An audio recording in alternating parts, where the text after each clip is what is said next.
year ago, my life had collapsed around me. I'd worked myself into exhaustion.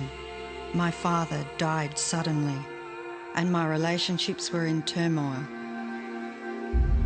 Little did I know at the time, out of my greatest despair was to come the greatest gift.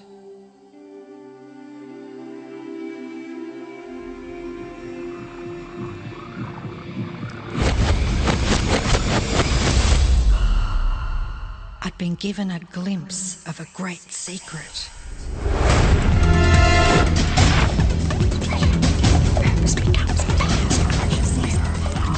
I began tracing the secret back through history.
I couldn't believe all the people who knew this. They were the greatest people in history.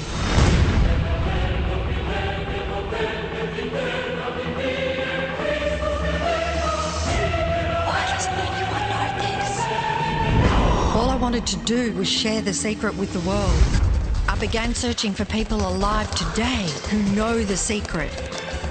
One by one, they began to emerge.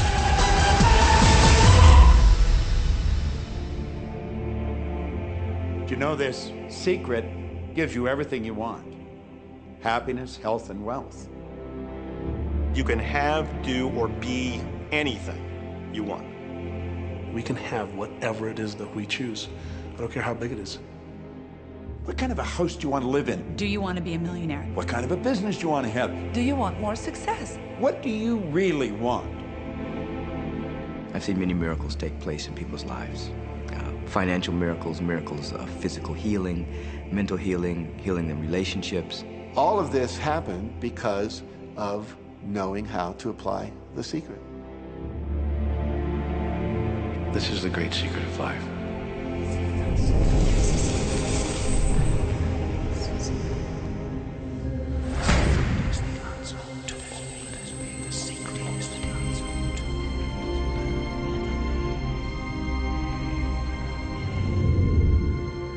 You've probably been sitting there wondering, what is the secret? I'll tell you how I have come to understand it. We all work with one infinite power. We all guide ourselves by exactly the same laws. The natural laws of the universe are so precise that we don't even have any difficulty building spaceships. We can send people to the moon, and we can time the landing with the precision of a fraction of a second. I don't care if you're in India, if you're in Australia, New Zealand, Stockholm, or London, or Toronto, or Montreal, or New York. We're all working with one power, one law. It's attraction. The secret is the law of attraction. Everything that's coming into your life, you are attracting into your life. And it's attracted to you by virtue of the images you're holding in your mind. It's what you're thinking. You see, whatever is going on in your mind, you are attracting to you. Now, wise people have always known that. You can go right back to the ancient Babylonians. They've always known this. It's a small, select group of people. Why do you think that 1% of the population earns around 96% of all the money that's being earned? Do you think that's an accident? It's no accident. It's designed that way. They understand something. They understand the secret. And you are being introduced to the secret. The simplest way for me to look at the law of attraction is if I think of myself as a magnet, and I know that a magnet will attract to it. Very basically put, the law of attraction says that like attracts like, but we're really talking at a level of thought. Our job as humans is to hold on to the thoughts of what we want, make it absolute clear in our minds what we want, and from that we start to invoke one of the greatest laws in the universe, and that's the law of attraction. You become what you think about most, but you also attract what you think about most. If you see it in here, you're going to hold it here. And that principle can be summed up in 3 simple words. Thoughts become things. What most people don't understand is a thought has a frequency. Every thought has a frequency. We can measure a thought. And so if you're thinking that thought over and over and over again, or if you're imagining in your mind, okay, having that brand new car, having the money that you need, building that company, finding your soulmate, if you imagine what that looks like, you're emitting that frequency on a consistent basis. Thoughts are sending out that magnetic signal that is drawing the parallel back to you. See yourself living in abundance, and you will attract it. It always works. It works every time with every person. Here's the problem. Most people are thinking about what they don't want, and they're wondering why it shows up over and over and over again. The law of attraction doesn't care whether you perceive something to be good or bad, or whether you don't want it or whether you do want it. It's responding to your thoughts. So if you're sitting there looking at a mountain of debt, feeling terrible about it, that's the signal you're putting out into the universe. Wow, I feel really bad because of all this debt I've got. You're just affirming it to yourself. You feel it on every level of your being. That's what you're going to get more of. The law of attraction is really obedient. When you think of the things that you want and you focus on them with all of your intention, the law of attraction will give you what you want every time. When you focus on the things that you don't want, I don't want to be late, I don't want to be late, you really are calling that into existence. The law of attraction doesn't hear that you don't want it, and so it's going to show up over and over and over again. The law of attraction is not biased to wants or don't wants. It manifests the things that you're thinking of. The law of attraction is always working. Whether you believe it or understand it or not, it's always working. It's working as much as you're thinking. Anytime your thoughts are flowing, the law of attraction is operational. When you're thinking about the past, the present, or the future, the law of attraction is working. It's an ongoing process. You don't press pause, you don't press stop. It is forever in action, as your thoughts are.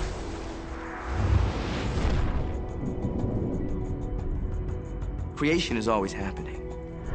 Every time an individual has a thought or a prolonged, chronic way of thinking, they're in the creation process. Something is going to manifest out of those thoughts. Law of attraction says, we'll give you whatever it is you say and focus on. And so if you're complaining about how bad it is, what you're creating is more of how bad it is. Oh, look, I got that.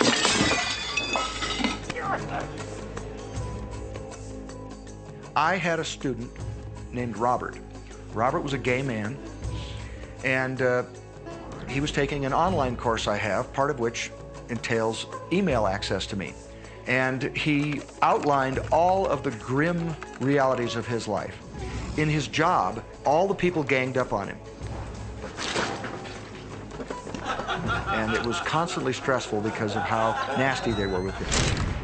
When he walked down the street, he said every block he was accosted by homophobic people who wanted to abuse him in some way. He was wanting to become a stand-up comedian, And when he went out and did a stand-up comedy job, everybody heckled him about being gay. And his whole life was one of a lot of unhappiness and misery, and it all focused around this idea of being attacked because he was gay. I began to teach him that he was focusing on what he did not want. I directed him back to his email that he sent me and said, read it again. Look at all the things you do not want that you're telling me about. And I can tell you're very passionate about this. When you focus on something with a lot of passion, it makes it happen even faster. And then he really started taking this thing about focusing on what you want to heart. And he began really trying. What happened within the next 6 to 8 weeks was absolutely a miracle. He said that all the people in his office that had been harassing him either transferred to another department, quit working at the company, or started totally leaving him alone, and he began to love his job. He noticed that when he was walking down the street that nobody came up to him and harassed him anymore. They just weren't there. I'm a very, very gay man. When he went and did his stand-up comedy routines, he started getting standing ovations and nobody was heckling him. His whole life changed because he changed from focusing on what he did not want, what he was afraid of, what he wanted to avoid, to focusing on what he did want. So we may be very positive in our outlook and orientation, and we tend to attract positive people and positive events and circumstances. We may be very negative in our orientation or very angry, in which case we tend to attract negative, angry people and negative, angry circumstances. And so you end up attracting to you the predominant thoughts that you're holding in your awareness, whether those thoughts are conscious or whether they're unconscious. That's the rub. If you look very carefully when it comes to the secret and the power of our mind and the power of our intention in our daily lives, it's all around us. All we got to do is open our eyes and look. You can see law of attraction everywhere. You draw everything to yourself. The people, the job, the circumstances, the health, the wealth, the debt, the joy, the car that you drive, the community that you're in, and you've drawn them all to you like a magnet. What you think about, you bring about. Your life is a physical manifestation of the thoughts that go on in your head. I mean, I'm not talking to you from the point of view of just wishful thinking or imaginary craziness. I'm talking to you from a deeper, basic understanding. Quantum physics really begins to point to this discovery. It says that you can't have a universe without mind entering into it, that the mind is actually shaping the very thing that is being perceived. Now, if you don't understand it, doesn't mean you should reject it. You don't understand electricity, probably. First of all, no one even knows what electricity is, and yet you enjoy the benefits of it. Do you know how it works? I don't know how it works, but I do know this, that you can cook a man's dinner with electricity, and you can also cook the man. People oftentimes, when they begin to understand the great secret, become frightened of all of these negative thoughts that they have. Two things they need to be aware of. One, it has been proven now scientifically that an affirmative thought is hundreds of times more powerful than a negative thought. So that eliminates a degree of worry right there. And the second thing is that thank God there's a time delay, that all of your thoughts don't come true instantly. We'd be in trouble if they did. The time delay serves you. It allows you to reassess, think about what you want, and make a new choice. So you want to become aware of your thoughts, you want to choose your thoughts carefully, and you want to have fun with this, because you are the masterpiece of your own life. You are the Michelangelo of your own life. The David that you are sculpting is you, and you do it with your thoughts. The leaders in the past who had the secret wanted to keep the power and not share the power. So they kept people ignorant of the secret. People went to work, they did their job, they came home. They were on a treadmill with no power because the secret was kept in the few. We live in a universe in which there are laws. Just as there's a law of gravity, if you fall off a building, it doesn't matter whether you're a good person or a bad person, you're gonna hit the ground. Everything that's around you right now in your life, including the things you're complaining about, you've attracted. Now, I know at first blush that's going to be something that you hate to hear. You know, you're going to immediately say, I didn't attract the car accident. I didn't attract this particular client. I didn't particularly attract the debt. I didn't attract whatever it happens to be that you're complaining about. And I'm here to be a little bit in your face and to say, yes, you did attract it. And this is one of the hardest concepts to get. But once you've accepted it, it's life transforming. This is part of the overall giant secret here. And most of us attract by default. We just think that we don't have any control over it. Our thoughts are on autopilot, our feelings are on autopilot, and so everything is just brought to us by default.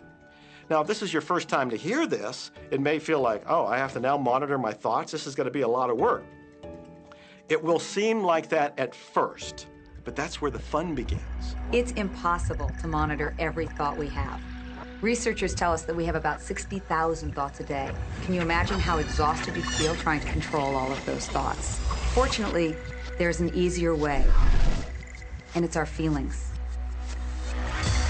Our feelings let us know what it is that we're thinking. So your thoughts cause your feelings.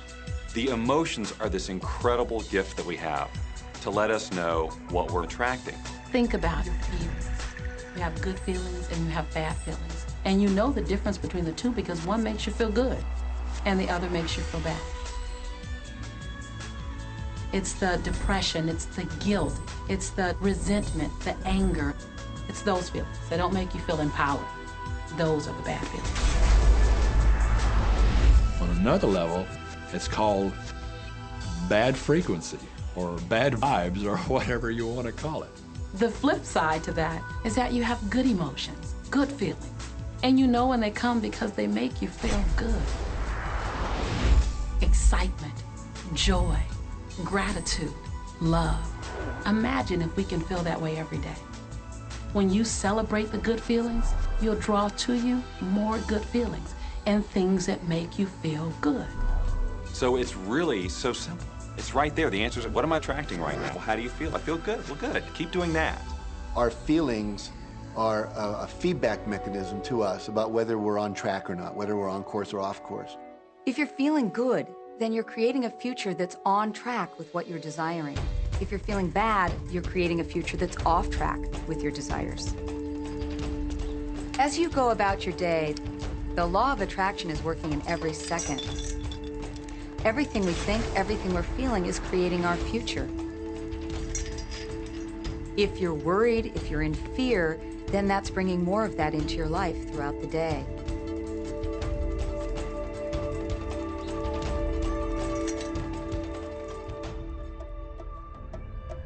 Whatever you're thinking and feeling today is creating your future. And you're getting exactly what you're feeling about, not so much what you're thinking about. That's why people, if they stub their toe out of bed, they tend to spiral.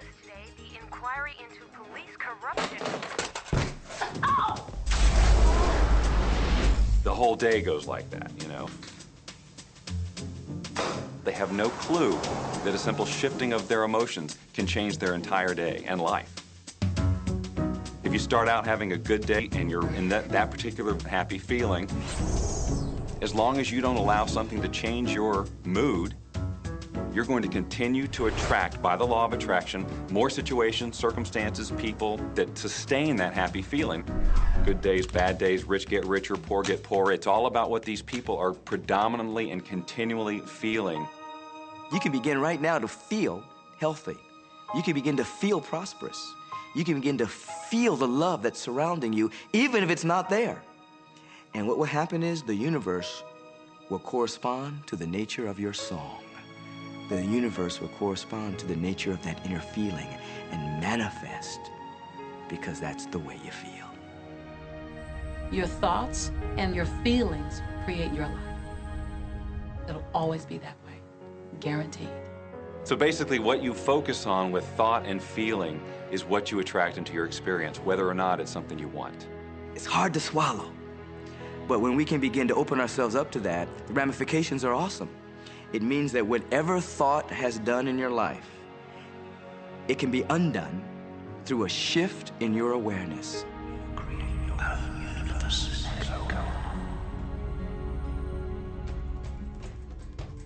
It's really important that you feel good, because this feeling good is what goes out as a signal into the universe and starts to attract more of itself to you. So the more you can feel good, the more you will attract the things that help you feel good in order to keep bringing you up higher and higher. When you're feeling down, do you know that you can change it like that? Put on a beautiful piece of music. Start singing. That'll change your emotion. Or think of something beautiful. Think of a baby. Maybe one you love. And dwell on it. Really keep that thought in your mind. Block everything out but that thought. I guarantee you'll start to feel good. This principle applies to your family pet, for instance, which I believe are wonderful because they put you in a great emotional state. When you feel love for your pet, that's a great state of love. It's going to bring goodness into your life. What a gift that is.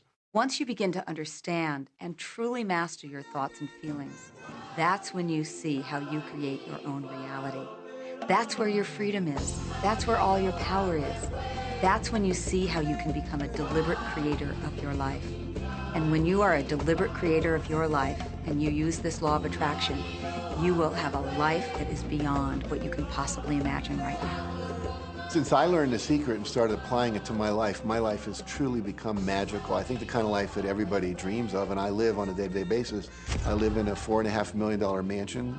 I have a wife to die for. I get to vacation in all the fabulous spots of the world. I've climbed mountains, I've explored, I've been on safari. And all of this happened and continues to happen because of knowing how to apply the secret. Life can be absolutely phenomenal, and it should be, and it will be, when you start using the secret. The aspiration intensive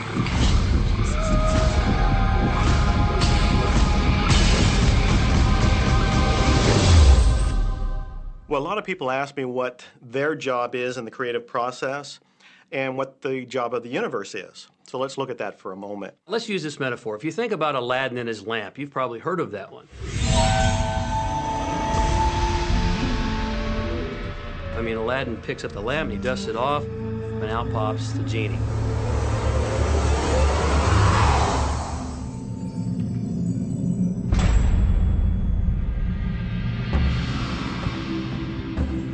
And the genie always says one thing. Your wish is my command. If you trace the story back to its origins, you know, we now think that there's 3 wishes, but if you trace the story back to its origins, there's absolutely no limit whatsoever to the wishes. Think about that one. Now, let's take this metaphor and blow it out and apply it to you in your life. Remember, Aladdin is the one who always asks for what he wants. Then you've got the universe at large, which is this grand genie, and traditions, you know, have called it so many different things. Your holy guardian angel, your higher self. I mean, we could put any label on it, and you choose the one that works best for you. But every tradition has told us there's something bigger than us. And the genie always says one thing. Your wish is my command. There is a creative process, a 3-step process, and it's been around for 2,000 years. The first step is to ask. Make a command to the universe. Let the universe know what you want. The universe responds to your thoughts.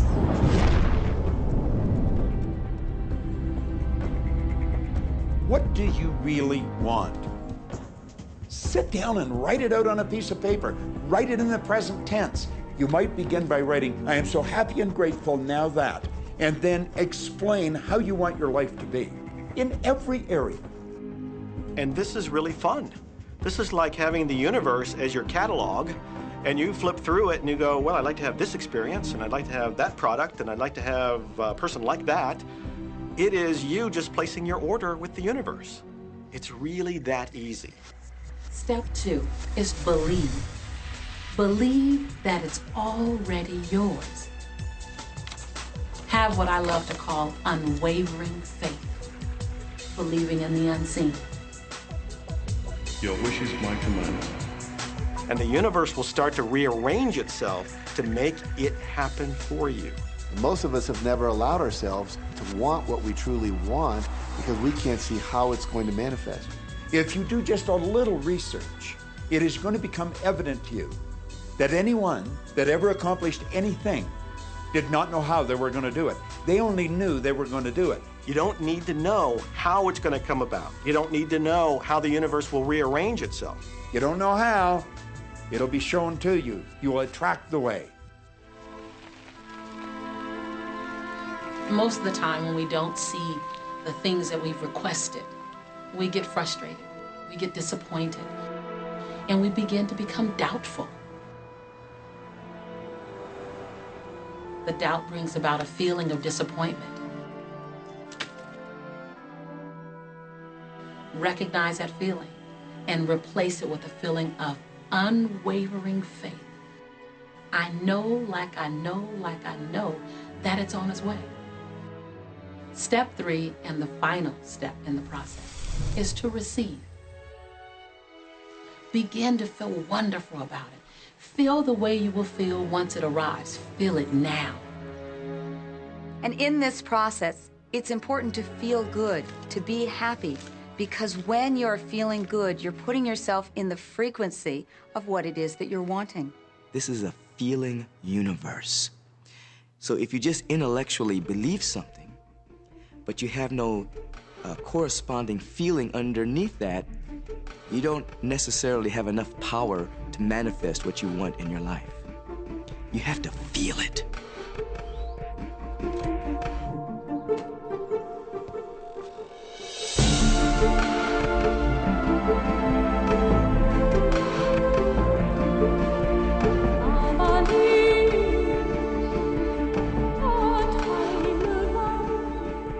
And when you turn that fantasy into a fact, you're in the position to build bigger and better fantasies. And that, my friend, is the creative process. So the law of attraction, the study and practice of the law of attraction is just figuring out what will help you generate the feelings of having it now. Go test drive that car. Go shop for that home. Get in the house. Do whatever you have to do to generate the feelings of having it now, and remember them. Whatever you can do to do that will help you to literally attract it. It could be you wake up and it's just there, it's manifest. Or you might get some inspired idea of some action to take. You certainly shouldn't be going, well, I could do it this way, but man, I would hate that, because you're not on the right track if that's the case. Action will sometimes be required, but if you're really doing it in line with what the universe is trying to deliver, it's going to feel joyous, you're going to feel so alive, time will just stop, you could do it all day. The universe likes speed. Don't delay, don't second guess, don't doubt. When the opportunity's there, when the impulse is there, when the intuitive nudge from within is there, act. That's your job, and that's all you have to do. You will attract everything that you require. If it's money you need, you'll attract it. If it's people you need, you'll attract it. If it's a certain book you need, you'll attract it. You've got to pay attention to what you're attracted to. Because as you hold images of what you want, you're going to be attracted to things and they're going to be attracted to you. But it literally moves into physical reality with and through you. And it does that by law. You can start with nothing. And out of nothing, and out of no way, a way will be made. Think of this, a car driving through the night, the headlights only go 100 to 200 feet forward, and you can make it all the way from California to New York driving through the dark because all you have to see is the next 200 feet. And that's how life tends to unfold before us. And if we just trust that the next 200 feet will unfold after that, the next 200 feet will unfold after that, your life will keep unfolding, and it will eventually get you to the destination of whatever it is you truly want because you want it.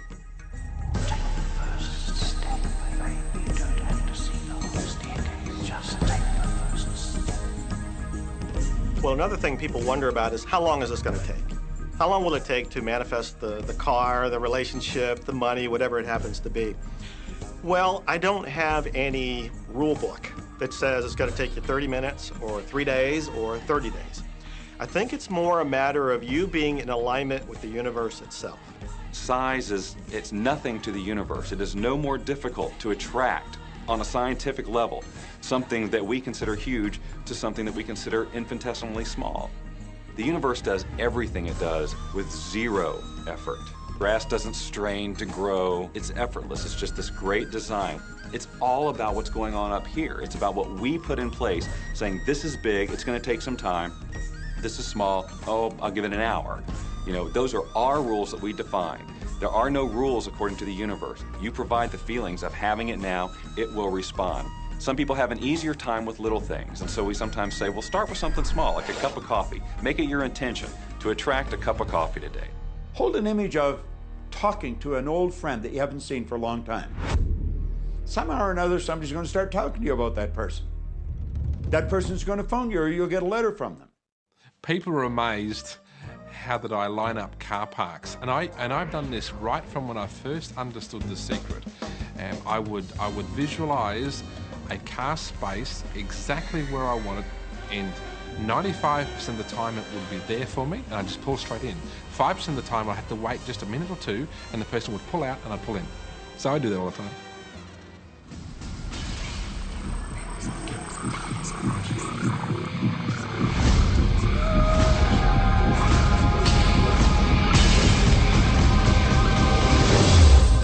A lot of people feel stuck or in prison or confined by their current circumstances. And I'm trying to point out that whatever your circumstances right now, that is only your current reality. And current reality will begin to change as a result of watching this and beginning to use the secret. When you want to change your circumstances, you must first change your thinking. Every time you look inside your mail expecting to see a bill, guess what? It'll be there. Each day you go out dreading the bill. You're never expecting anything great. You're thinking about debt. You're expecting debt. So debt must show up so you won't think you're crazy. And every day you confirm your thought. Is debt gonna be there? Yes, debt's there. Is debt gonna be there? Yes, debt's there. Why? Because you expected debt to be there. So it showed up because the law of attraction is always being obedient to your thoughts. Do yourself a favor. Expect a check. Most people look at their current state of affairs and they say, this is who I am. That's not who you are. That's who you were. You see, if you look at your current state of affairs right now, let's say, for instance, that you don't have a lot of money in your bank account, or you don't have the relationship that you want, or your health and fitness isn't up to par. That's not who you are. That's the residual outcome of your past thoughts and actions. So we're constantly living in this residual, if you will, of the thoughts and the actions we've taken in the past. When you look at your current state of affairs and define yourself by that, then you doom yourself to have nothing more than the same in the future. All that we are is the result of what we have thought. Okay, what can you do right now to begin to turn your life around? I'll tell you 2 or 3 things. Start making a list of things to be grateful for. Start with that, because this shifts your energy. It starts to shift your thinking. Where before this exercise, you might be focusing on what you don't have, and you might be focusing on your complaints, and you might be focusing on whatever the problems are. When you do this exercise, you start to go in a different direction. You start to be grateful for all the things that you feel good about. Gratitude is absolutely the way to bring more into your life.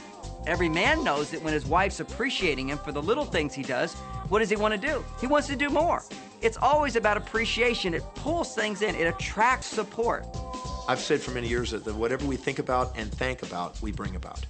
because that's that feeling that you have to have, you know. And so for me, it's been such a powerful exercise every morning to get up and say thank you. Every morning when my feet hit the floor, thank you. And then I start running through what I'm grateful for as I'm going to brush my teeth and do the things I do in the morning.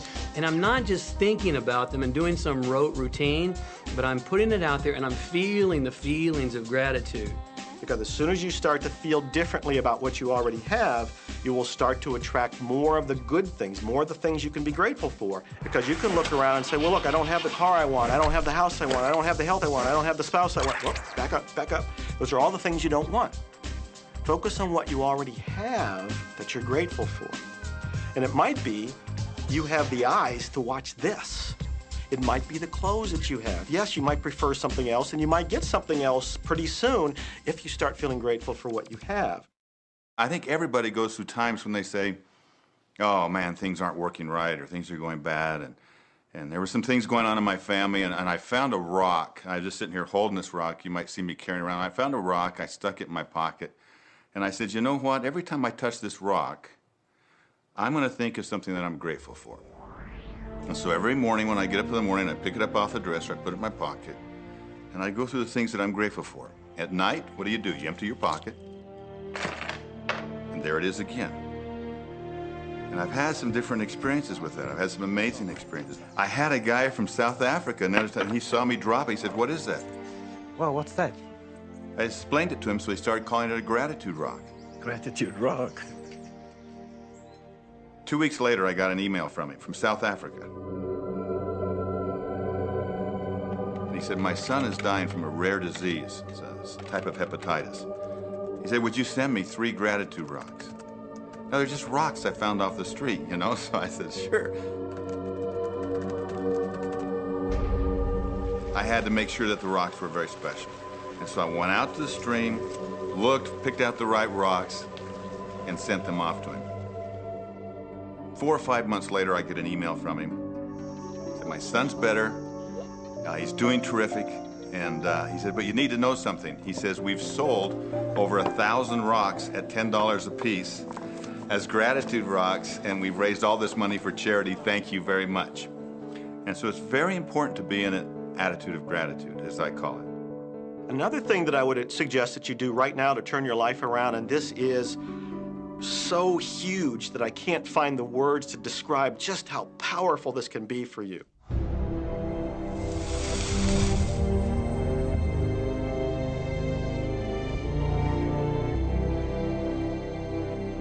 I took the visualization process from the Apollo program and instituted it during the 1980s and 90s into the Olympic program. And it was called visual motor rehearsal. When you visualize, then you materialize.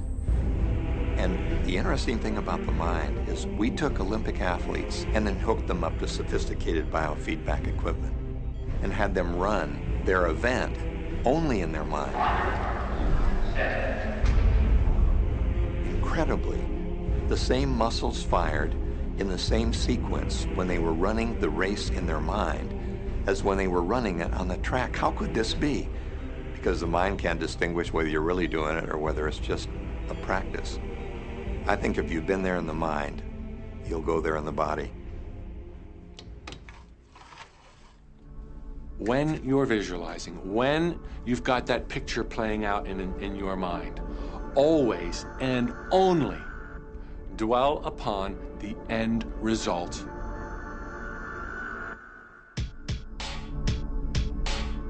Here's an example. Look at the back of your hands right now. Really, look at the back of your hands. The color of your skin, the freckles, the blood vessels, the rings, the fingernails, the fake fingernails. Take in all those details right before you close your eyes. And then see those hands, your fingers, wrapping around the steering wheel of your brand new car.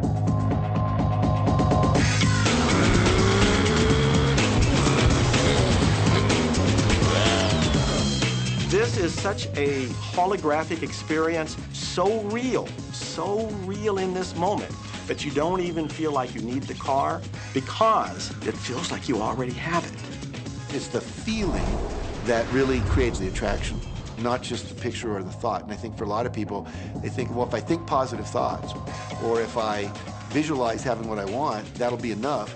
But if you're doing that and still not feeling abundant or feeling, loving and joyful, then it doesn't, from my mind, really create the power of the attraction. This is where the secret actually moves into action.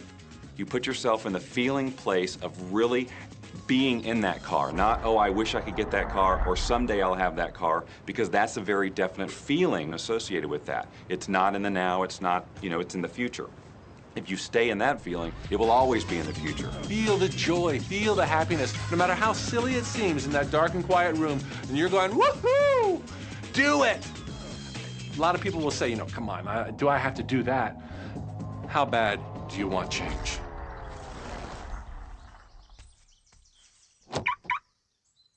Now that feeling and that inner seeing will begin to be an open doorway through which the power of the universe will begin to express.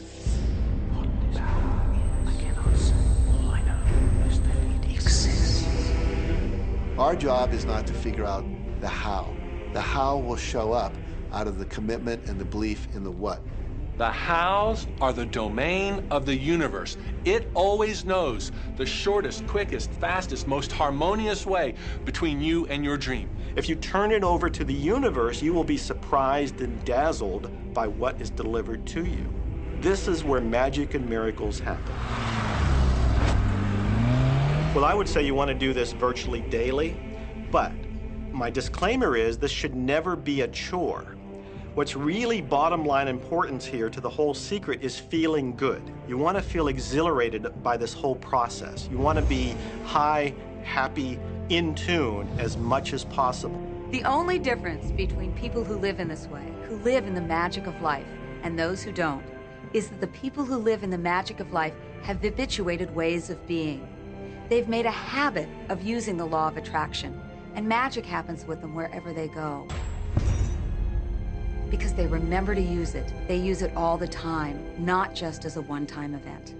People hold that for a while, and they're really a champion at it. And they say, you know what, I'm fired up, I saw this program, and I'm going to change my life.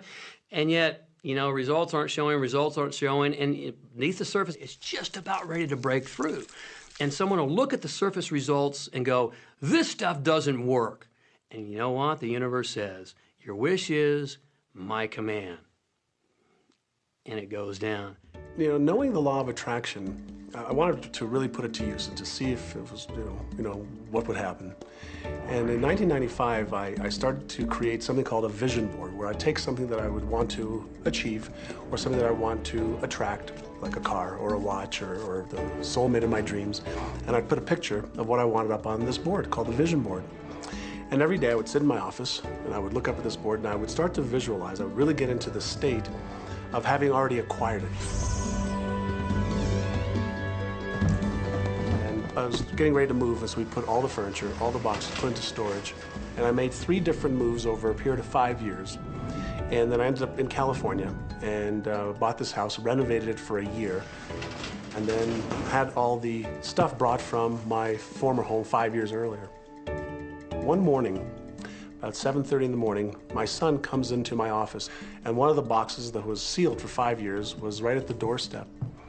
And my son, Keenan, was sitting on the box, banging away at the box, and I said, sweetheart, will you please stop me? I'm doing some work here. And he says, what's in the boxes, Daddy? And I said, well, honey, those are my vision boards. What's a vision board? I said, well, it's where I put all my goals up. I cut them out and I put all my goals up as something that I want to achieve in my life. And of course, at 5.5 years old, he didn't understand it. So I said, sweetie, let me just show you, because that'll be the easiest way to do it. And so I cut the box open. And when I pulled up the vision boards, there was a picture on there of a home that I was visualizing 5 years earlier. And what was shocking to me was we were living in that house, not a house like it. I had bought my dream home, renovated it, and didn't even know it. But I looked at that house, I started to cry because I was just blown away. Why are you crying? Honey, I finally understand how the law of attraction works. I finally understand the power of visualization. I finally understand everything that I've read, everything that I've worked with my whole life, the way I've built companies. It worked for my home as well. And I bought our dream home and didn't even know it.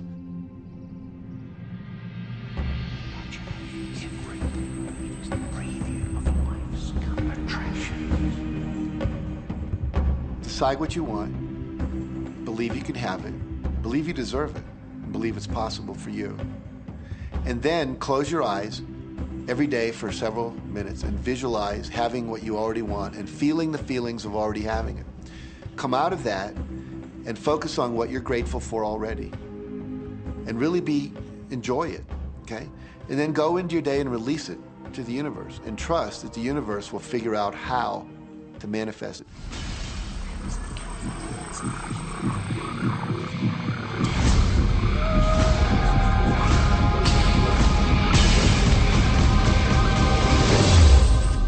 No, The Secret was definitely a real transformation for me because I grew up in a family where my dad was very negative, thought that rich people were people that had ripped everyone off, thought that anyone who had money, must have deceived somebody.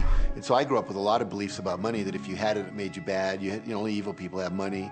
And, money doesn't grow on trees. That was a big one. Who do you think I am, Rockefeller? That was one of his favorite phrases. So I grew up truly believing that life was difficult, that it was hard, you had to struggle. And it was only when I met W. Clement Stone that I literally began to shift my life. Whatever the mind of man can conceive and achieve. When I was working with Stone, he said, I want you to set a goal that's so big that if you achieved it, it would blow your mind. And you would know it's only because of what I've taught you that you would have achieved this goal. Well, at the time, I was making about $8,000 a year. And for some reason, I wanted something that was really measurable. So I said, I want to make $100,000 in a year. Now, I had no idea how I could do that. I saw no strategy, no possibility, but I just said, I'm going to declare that, I'm going to believe it, I'm going to act as if it's true, and release it. And so I did that. And one of the things he taught me was every day to close your eyes and visualize the goal as if it's already achieved. And I had actually made a $100,000 bill that I put on the ceiling. So the first thing I'd see when I woke up, I'd look up and there it was. It would remind me that this was my intention. And then I would close my eyes and visualize having this $100,000 a year lifestyle. And interestingly enough, nothing major happened for about 30 days. I didn't have any great breakthrough ideas. No one was offering me more money. And all of a sudden, I was in the shower, it was about 4 weeks into it, and I had a $100,000 idea. It just came right into my head. I had a book I had written, and I said, if I could sell 400,000 copies of my book at a quarter each, that'd be $100,000. Now, the book was there, but I never had this thought. And one of the secrets, I think, is that when you have inspired thought, you have to trust it, and you have to act on it. Now, I didn't know how to do that. I didn't know how I was going to sell 400,000 copies. We'd never done that. And then I saw the National Enquirer at the supermarket. I had seen that millions of times, and it was just background. And all of a sudden, it jumped out of me as foreground, and I thought, wow, if readers knew about my book, certainly 400,000 people would go out and buy it. And about 6 weeks later, I gave a talk at Hunter College in New York to 600 teachers, and this lady comes up at the end and she says, that was a great talk. I'd like to interview you. Let me give you my card. And I said, who do you write for? I'm a freelancer, but I sell most of my stuff to the National Enquirer. And I had this little theme from the Twilight Zone went off in my head. Na, na, na, na, na, na, na. Like, whoa, this stuff's really working.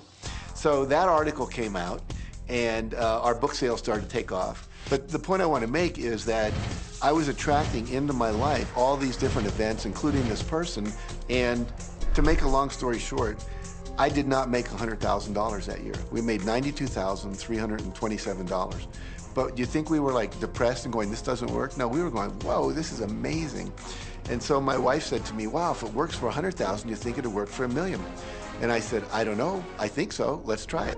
My publisher actually wrote me a check as a royalty check for our first Chicken Soup for the Soul book. And he actually put a smiley face in his signature because it was the first $1 million check he'd ever written. And so I know from my own experience, because I wanted to test it, does this secret really work? And we put it to the test. It absolutely worked. And now I live my life from that every single day. Well, I can just imagine what a lot of people that are watching this are thinking. And that is, how can I attract more money into my life? How can I get more of the green stuff? How can I get more wealth and prosperity? How can I, when I love my job, deal with the credit card debt that I have? And the realization that maybe there's a ceiling on the money that can come in because it's coming to me through my job. How can I bring in more? Intend it. This goes back to one of the things we've been talking about throughout the whole secret. Your job is to declare what you would like to have from the catalog of the universe. Well, if cash is one of them, say how much you would like to have. I would like to have $25,000 unexpected income within the next 30 days, or whatever it happens to be. It should be believable for you. Most people have a goal of getting out of debt. That'll keep you in debt forever. Whatever you're thinking about, you will attract. You'll say, but it's get out of debt. I don't care if it's get out or get in. If you're thinking debt, you're attracting debt. Set up an automatic debt repayment program and then start to focus on prosperity. So many times people say to me, well, I'd like to double my income in the next year. But then you look at their actions and they're not doing the things that are going to make that happen. And they'll turn right around and go, well, I can't afford that. Okay, guess what? Your wish is my command. When you focus on lack and scarcity and what you don't have, you fuss about it with your family, you discuss it with your friends, you tell your children that you don't have enough, we don't have enough for that, we can't afford that. Well, guess what? You'll never be able to afford it because you begin to attract more of what you don't have. If you want abundance, if you want prosperity, then focus on abundance. Focus on prosperity. When I first understood the secret, I was getting bills. Every day I'd get a bunch of bills in the mail. And I thought, how do I turn this around? The law of attraction states that what you focus on, you will get. So I got a bank statement. I whited out the total and I put a new total in there. I put exactly how much I wanted to see in the bank. So I thought, what if I just visualize checks coming in the mail? So I just visualize a bunch of checks coming in the mail.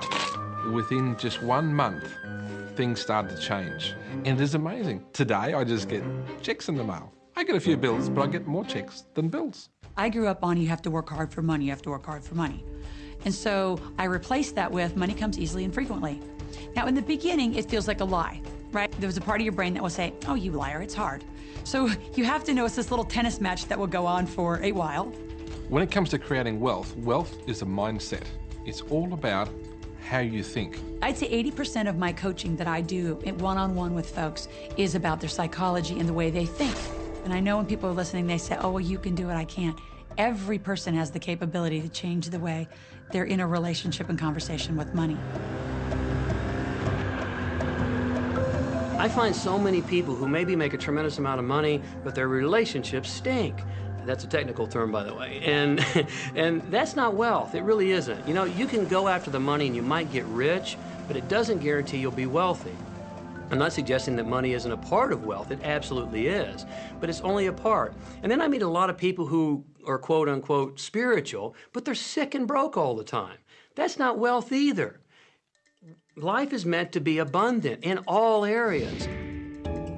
Many people in Western culture are striving for success. They want the home, they want the great business, they want all these outer things. But what we found in our research is that having these outer things does not necessarily guarantee what we really want, which is happiness.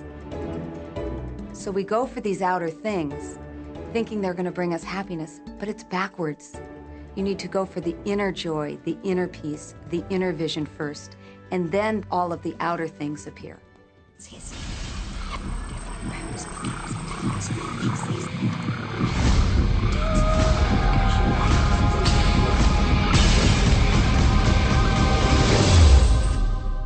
The secret means for me actually that we are creators of our universe, and that every wish of what we want to create will manifest in our life.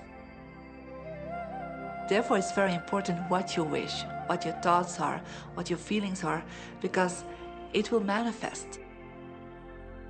Now, one day I went into somebody's home, and he was an art director of a very famous film producer.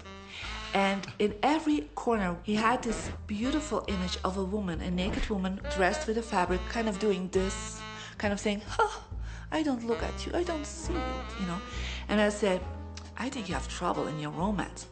Are you a clairvoyant or something? No, but look, 7 places you have exactly that woman. But I love that kind of painting. I painted it myself. That's even worse, I said, because you put all your creation and your creativity in it. Now, he's this gorgeous-looking man. He has all these actresses around him because that's the work he does. He doesn't get romance. I said, what do you want? Well, I want to date 3 women a week. Okay, paint yourself with 3 women and hang it in every corner.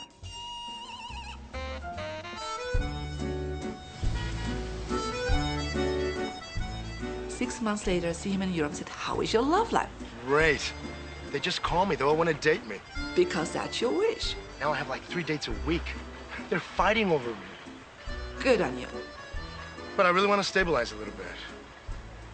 I want marriage, and I want romance. Well, paint it, okay? So he painted a beautiful romantic relationship. And a year later, he got married and is very happy. Because he put another wish out. But he wished it in himself for years, but it did not happen. Because his wish could not manifest because the outer level of himself, his house, was just contradicting himself all the time. So if you know this knowledge, you should start playing with it.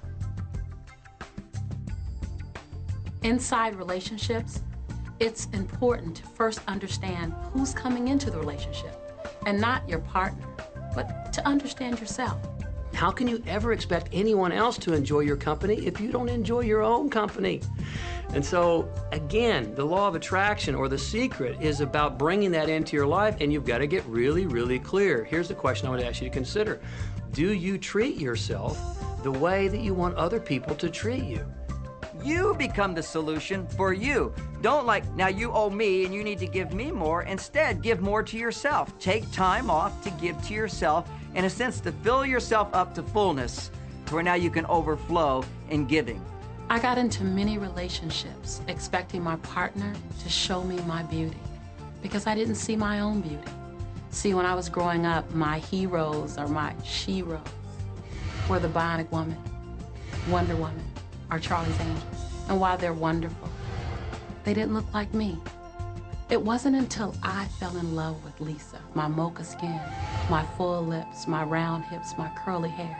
It wasn't until that moment that I fell in love with me that the rest of the world was able to fall in love with me as well. There's something so magnificent about you. I have been studying me for 44 years. I want to kiss myself. Because you're going to get to love yourself. I'm not talking about conceit. I'm talking about a healthy respect for yourself. And as you love yourself, you'll love others. In relationships, we're so used to complaining about other people. My coworkers are so difficult to work with. My husband makes me so mad. Children are so lazy. It's always focusing on the other person. But for relationships to really work, we need to focus on what we appreciate about the other person, not what we're complaining about. When we're complaining about those things, we're only getting more of those things.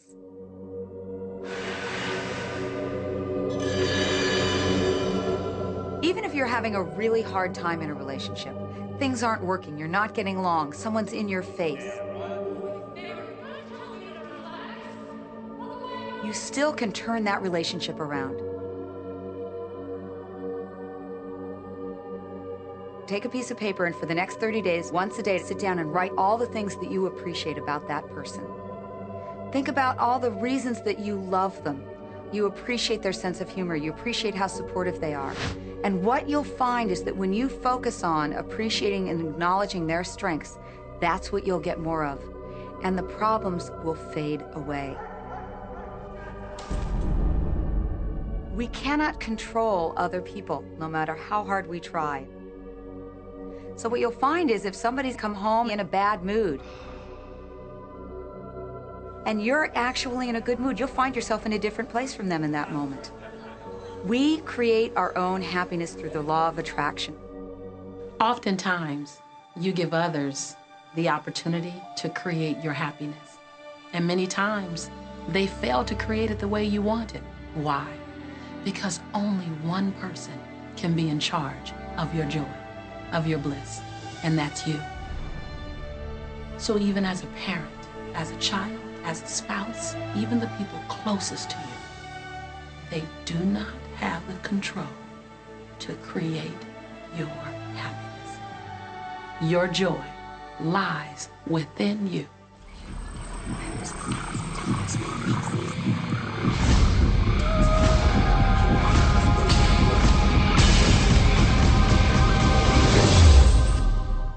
It's important to recognize that our body is really the product of our thoughts. We're beginning to understand in medical science the degree to which the nature of thoughts and emotions actually determines the physical substance and structure and function of our bodies. We've known in the healing arts of a placebo effect. A placebo is something that supposedly has no impact and no effect on the body, like a sugar pill or something. You tell the patient that this is just as effective. And what happens is the placebo has the same effect, if not greater effect, than sometimes the medication is supposed to be designed for that effect. So they found out that the human mind is the biggest factor in the healing arts, more so than sometimes the medication. If somebody is in a situation where they're sick and they have an alternative to try to explore what is in their mind creating it versus using medicine, if it's an acute situation that could bring death to them, then obviously the medicine is a wise thing to do while they explore what the mind is about. So you don't want to negate medicine. Every form of healing has a place. The universe is a masterpiece of abundance, good health, and well-being.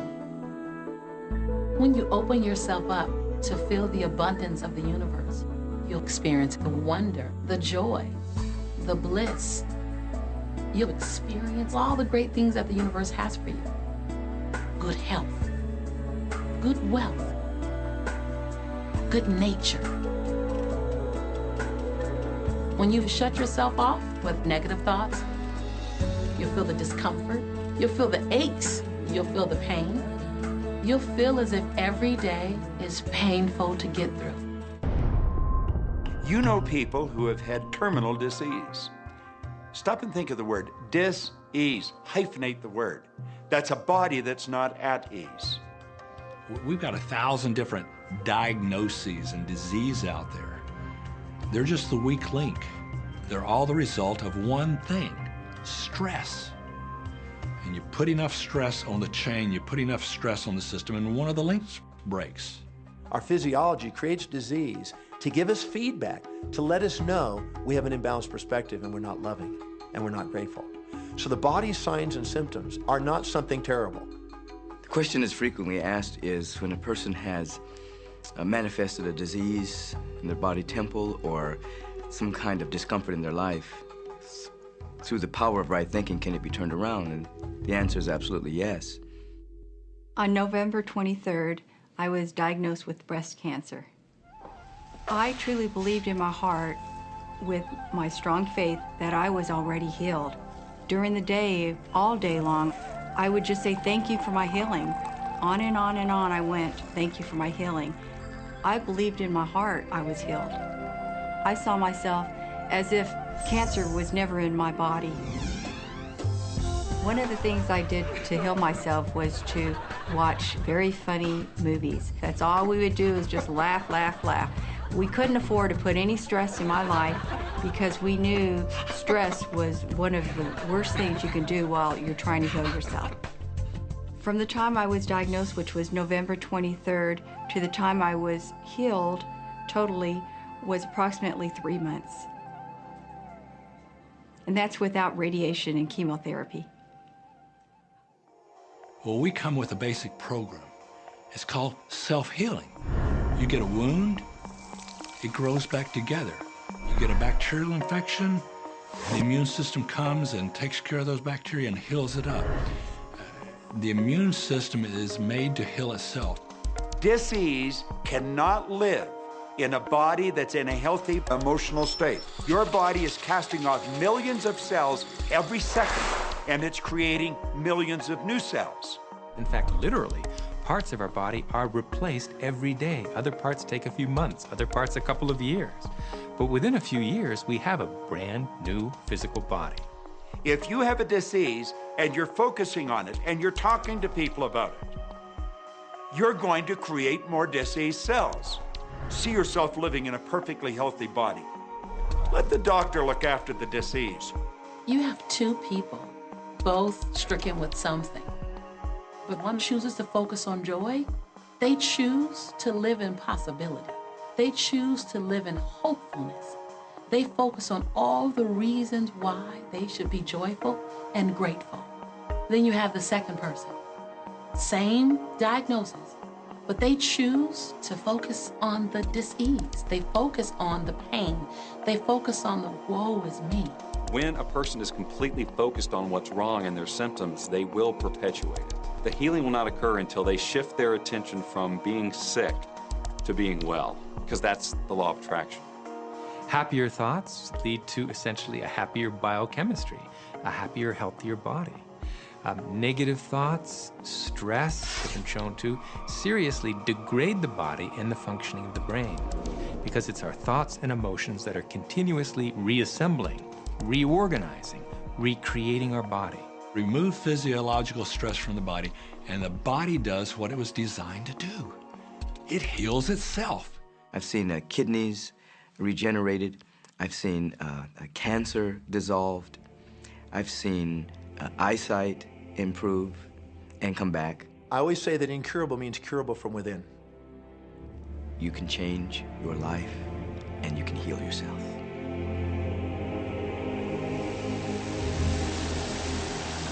Well, my story begins on March 10, 1981. It really changed my whole life. It was a day I'll never forget.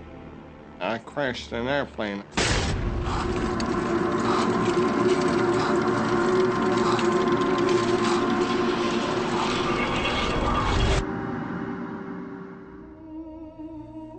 I ended up in the hospital completely paralyzed. My spinal cord was crushed. I broke the first and second cervical vertebrae.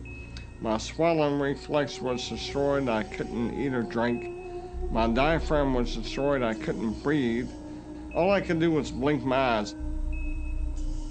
The doctors, of course, said all my life I'd be a vegetable. All I'd do is blink my eyes the rest of my life.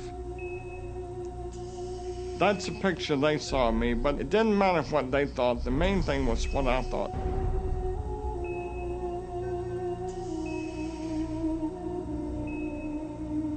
I pictured myself being a normal person again, walking out of that hospital. The only thing I had to work with in the hospital was my mind. As long as you have your mind, you can put things back together again.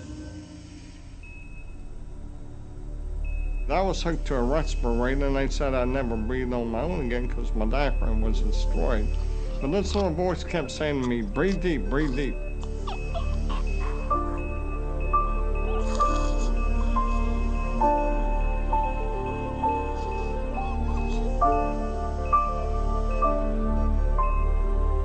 Finally, I was weaned from it. They were at a loss for an explanation. See, I could not afford to allow anything to come in my mind that would distract me from my goal and from my vision.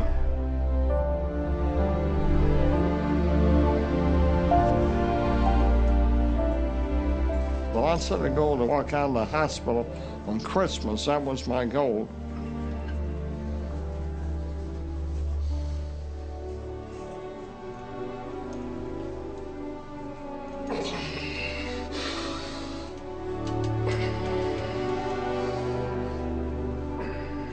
Months later, I walked out of the hospital on my own 2 feet. They said it couldn't be done. That's a day I will never forget. For people that are sitting out there right now watching this program that are hurting, if I wanted to sum up my life and sum up for people what they can do in life, I would sum it up this way in 6 words. Man becomes what he thinks about.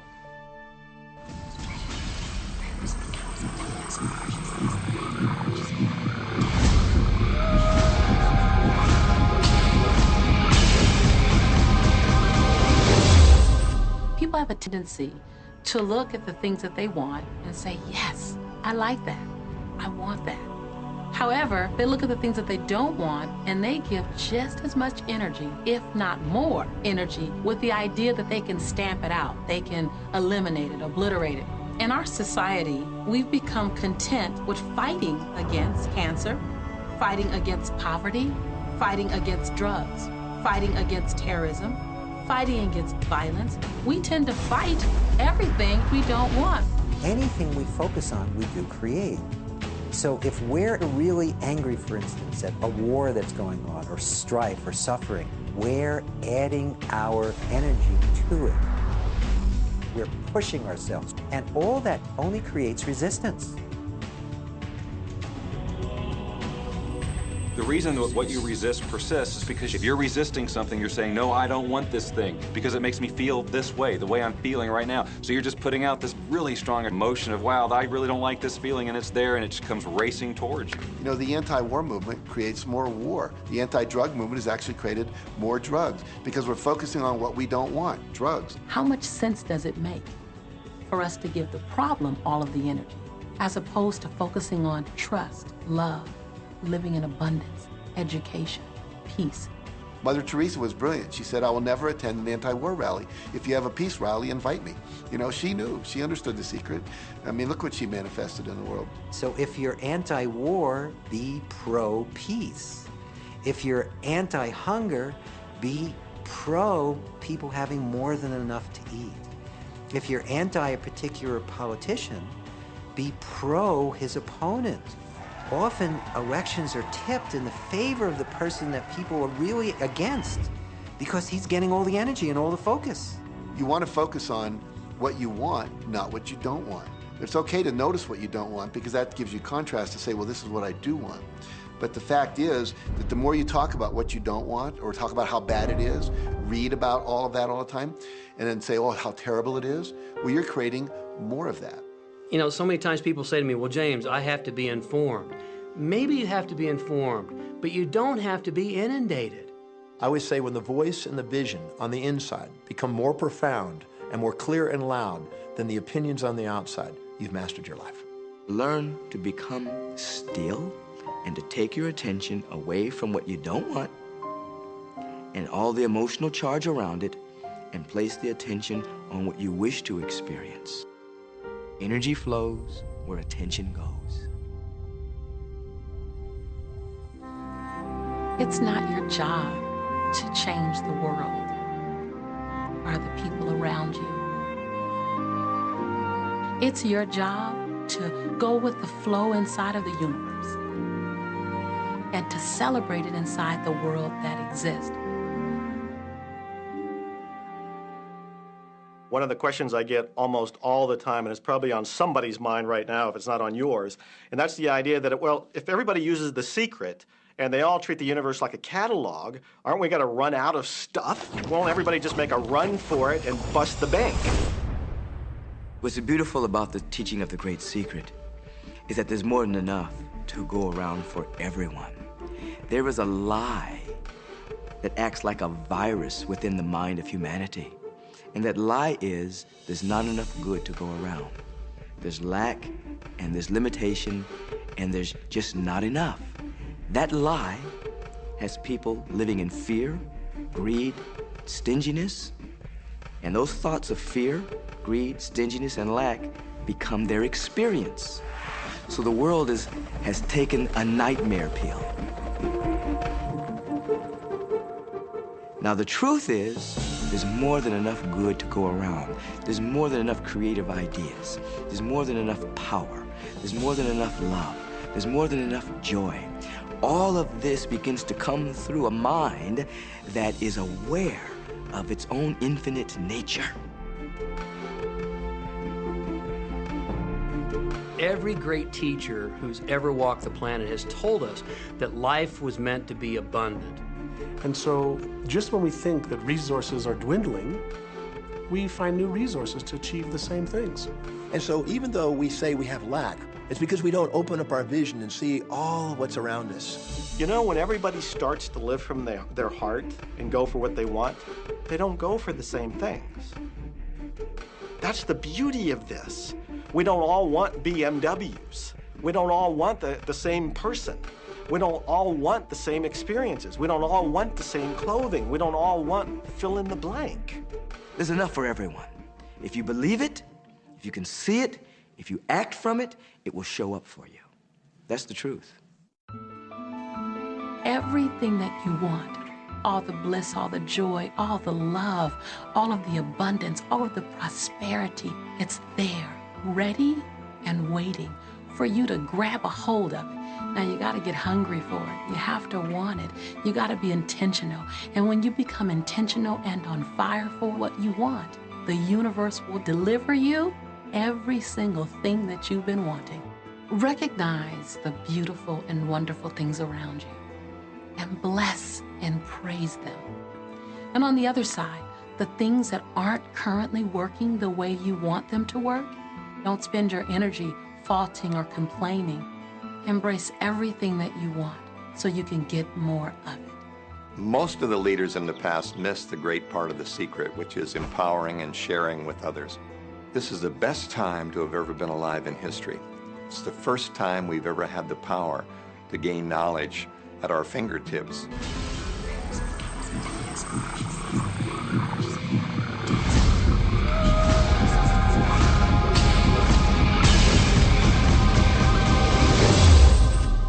When we look around us, even at our own bodies, what we see is the tip of the iceberg. Think of this for a moment. Take your hand and look at it. Now, your hand looks solid, but it's really not. If you put it under a proper microscope, you'd see a mass of energy vibrating. Everything is made up of the exact same thing, whether it's your hand, whether it's the ocean, or whether it's a star. Everything is energy. And let me help you understand that just a little bit. There's the universe, of course, and our galaxy, and our planet, and then individuals, and then inside of this body are organ systems, and then there's cells, and then there's molecules, and then there's atoms, and then there is energy. So there are a lot of levels to talk about something on, but everything in the universe is energy. I don't care what city you're living in, you've got enough power in your body, potential power, to illuminate the whole city for nearly a week. Most people define themselves by this finite body, but you're not a finite body. I mean, even under a microscope, you're an energy field. Well, what we know about energy is this. You go to a quantum physicist and you say, what creates the world? And he or she will say, energy. Well, describe energy. Okay, it can never be created or destroyed. It's always was, always has been. Everything that ever existed always exists. It's moving into form, through form, and out of form. Okay, great. You go to a theologian and you ask the question, what created the universe? And he or she will say, God. Okay, describe God. Always was and always has been, never can be created or destroyed, all that ever was, always will be, always moving into form, through form, and out of form. You see, it's the same description, just different terminology. And so if you think you're this meat suit running around, think again. You're a spiritual being. You're an energy field operating in a larger energy field. We're all connected. We just don't see it. There isn't an out there and an in here. Everything in the universe is connected. It's just one energy field. We often get distracted with this thing called our body and our physical being. That just holds your spirit. And your spirit is so big, it fills a room. You are eternal life. You're source energy. You are God manifested in human form, made to perfection. Scripturally, we could say that we are the image and the likeness of God. We could say we are another way that the universe is becoming conscious of itself. We could say that we are the infinite field of unfolding possibility. All of that would be true. Every great tradition has told you that you were created in the image and the likeness of the creative source. That means that you have God potential and power to create your world, and you are. You are. And maybe you've created things to this point that are wonderful and worthy of you, and maybe you haven't. The question I'd ask you to consider is, do the results you have in your life, are they what you really want? And are they worthy of you? If they're not worthy of you, then when would now be the right time to change those? Because you have the power to do that.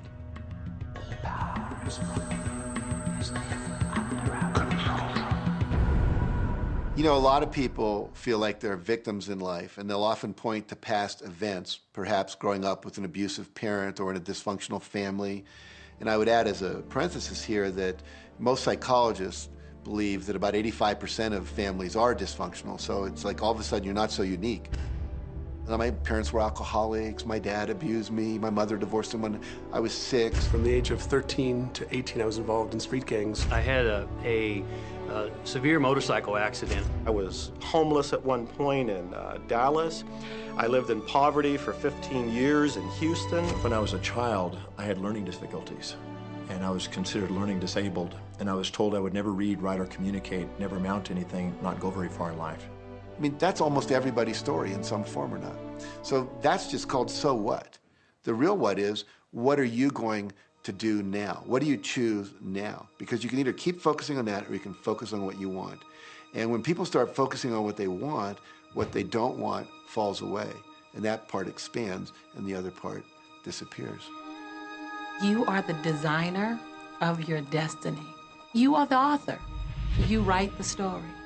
The pen is in your hand, and the outcome is whatever you choose. The beautiful thing about the law of attraction is that you can begin where you are, and you can begin to think, real thinking, and you can begin to generate within yourself a feeling tone of harmony and happiness. The law will begin to respond to that. So now you start to have different beliefs, like there is more than enough in the universe. Or you have the belief that everything goes right for me. Or you have the belief that I'm not getting older, I'm getting younger. We can create it the way we want it by using the law of attraction. And you can break yourself free from your hereditary patterns, cultural codes, social beliefs, and prove once and for all that the power within you is greater than the power that's in the world. Some of you may be thinking, well, that's very nice, but I can't do that, or she won't let me do that, or he'll never let me do that, or I haven't got enough money to do that, or I'm not strong enough to do that, or I'm not rich enough to do that, I'm not. Every single I'm not is a creation. Whether you can or you can't, you are right tight. Are there any limits to this? Absolutely not. We are unlimited beings. We have no ceiling. The capabilities and the talents and the gifts and the power that is within every single individual on this planet is unlimited.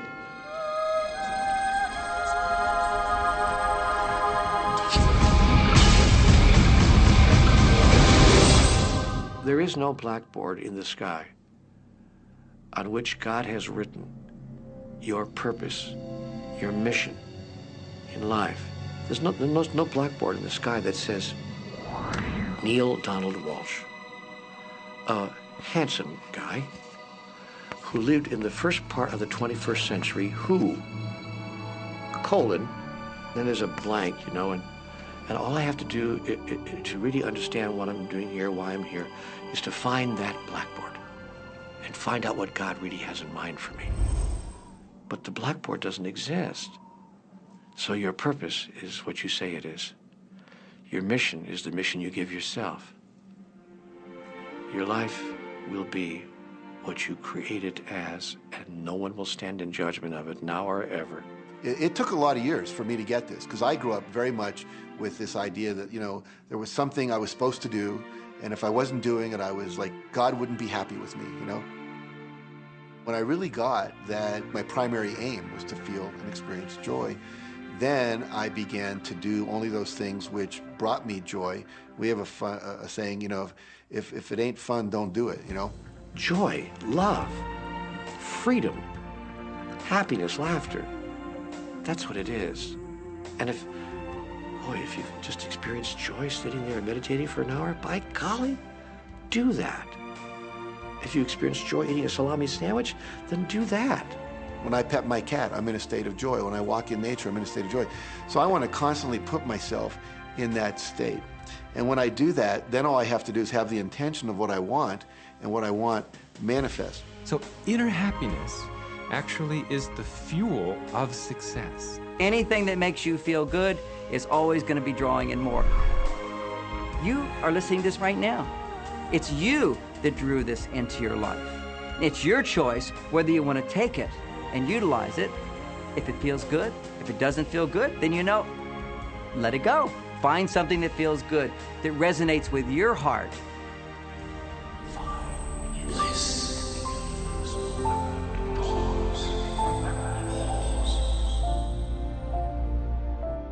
When you follow your bliss, you live in a constant space of joy. You open yourself up to the abundance of the universe. You're excited to share your life with those you love. And your excitement, your passion, your bliss, it becomes contagious. And that's what I'm doing almost all the time, is I'm following my excitement, I'm following my passion, I'm following my enthusiasm, and I'm doing it throughout Joe's day. Enjoy life with us, because life is phenomenal. It's a magnificent trip. You will live in a different reality, a different life, and people will look at you and say, what do you do different than me? Well, the only thing that is different is that you work with the secret. And then you can do and have and be things that people will say that's impossible for you to do and have and be. We're really now moving into a new era. It's the era where the last frontier is not space, as Star Trek would say, but it's going to be mind. I see a future of unbounded potential, unbounded possibilities. Remember, we're using at most 5% of the potential of the human mind. 100% human potential is the result of proper education. So imagine a world where people were using their full mental and emotional potential. We could go anywhere. We could do anything, achieve anything. See yourself with the good that you desire. Every religious book tells us that. Every great book on philosophy, every great leader, all the avatars who have ever lived, go back and study the wise ones. Many of them have been presented to you in this program. You know what? They all understood one thing. They understood the secret. Now you understand it. And the more you use it, the more you'll understand it. You've come to this juncture in your life merely because something in you kept saying, you deserve to be happy. You are born to add something, to add value to this world, to simply be the best that you can be.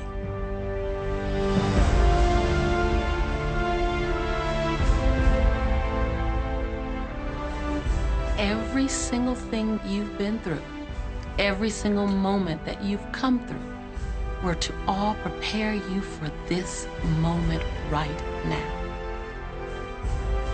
Now you get that you are the creator of your destiny.